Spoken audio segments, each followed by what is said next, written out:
If Christ weren't born, let's imagine for a moment, if Christ weren't born, what would our world be like? Where and how would we be? And most importantly, why was Christ born in the first place? To understand it all, we first need to take thousands of steps back in time. It all started when sin and death came through the disobedience of Adam and Eve in the Garden of Eden after eating fruit from the forbidden tree, and their consequent expulsion from the very garden. God expelled them, especially because He did not want them to eat the fruit from the tree of eternal life and thus perpetuate their sinful state. The Bible in the book of Genesis 4 verse 9 says, "Then the Lord God called to the man, 'Where are you?'"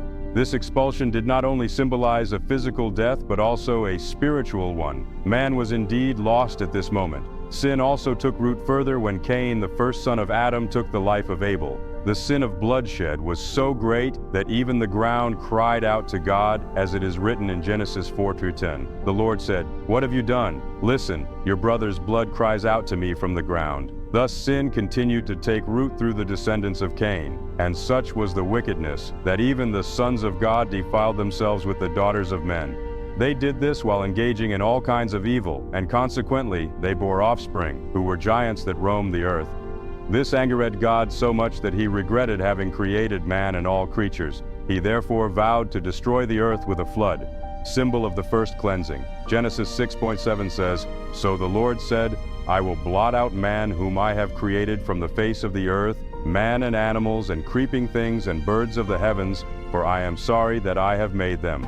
But God, being a merciful God, He did not stop there, but began His restoration plan through the chosen descendants of Seth, who is the third son of Adam and Eve. In fact, his name meant appointed in the place of Abel. He pleased God, because the Bible says in Genesis 4:16, "At that time people began to call on the name of the Lord." So it is through the line of Seth that the Lord would bring restoration after the flood, through Noah, who in chapter 6 verse 8, having found favor in the eyes of the Lord, was instructed to build an ark, as the great flood would destroy everything except those within the ark. And it is also through his son Shem, all the way to Abraham, where God promised, saying, "And through your descendants all the nations of the earth will be blessed, all because you have obeyed me."